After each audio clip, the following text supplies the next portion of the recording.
ગ્રેજ્યુઇટી ચૂકવણી ધારો ડેઇનફોના આ વિડીયોમાં આપનું સ્વાગત છે. આપણે ગ્રેજ્યુઇટી માટેની લાયકાત, ગણતરીની રીત અને જપ્તીના નિયમો વિશે સમજીશું.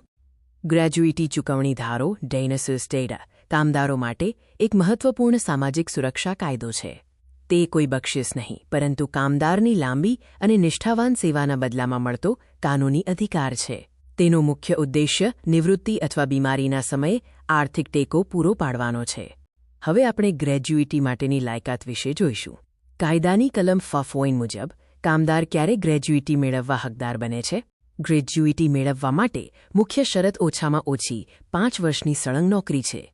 જો કામદાર 5 વર્ષ પહેલાં રાજીનામું આપે તો ગ્રેજ્યુઇટી મળતી નથી. અપવાદરૂપે જો કામદારનું મૃત્યુ થાય કે કાયમી અપંગ બને તો 5 વર્ષની શરત લાગુ પડતી નથી. સળંગ નોકરી એટલે શું? કામદારની ગેરહાજરી જેવા કે બીમારી, અકસ્માત, રજા, લે-ઓફ અથવા હડતાલને નોકરીમાં ખંડ ગણવામાં આવતો નથી. સામાન્ય કારખાનામાં જો કામદારે 1 વર્ષમાં ઓછામાં ઓછા 9 દિવસ કામ કર્યું હોય તો તેને 1 વર્ષની સળંગ નોકરી ગણાય છે. આગળ આપણે ગ્રેજ્યુઇટીની ગણતરીની રીત વિશે ચર્ચા કરીશું. કલમ ફ અને ફ મુજબ ગ્રેજ્યુઇટીની ગણતરી માટેના નિયમો અને પદ્ધતિઓ શું છે? ગ્રેજ્યુઇટીની ગણતરીનું સૂત્ર છે છેલ્લું વેતન **** વર્ષ બોન નબ.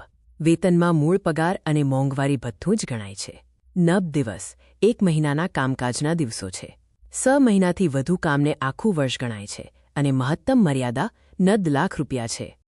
એક ઉદાહરણ જોઈએ. જો કામદારનો છેલ્લો પગાર મૂળ પ્લસ ડીએ ₹90,000 હોય અને તેણે 10 વર્ષ નોકરી કરી હોય તો ગ્રેજ્યુઇટીની ગણતરી આ રીતે થાય છે: $10*10 બોન નોઝ, જેનું પરિણામ ₹1 થાય છે.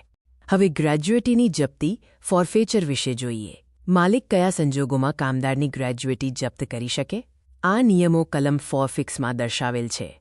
જપ્તી 3 પ્રકારની હોઈ શકે. અંશતઃ જપ્તી જો માલિકની મિલકતને નુકસાન થયું હોય, સંપૂર્ણ જપ્તી જો તોફાની કે અસભ્ય વર્તનને કારણે છૂટા કરાયા હોય, અને નૈતિક અધઃપતનના ગુનામાં પણ સંપૂર્ણ જપ્તી થાય છે.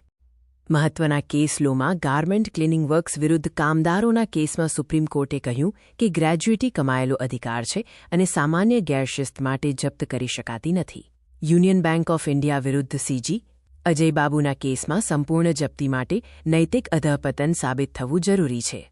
નિષ્કર્ષમાં ગ્રેજ્યુઇટી ધારો કામદાર અને માલિક બંનેના હિતોનું સંતુલન જાળવે છે.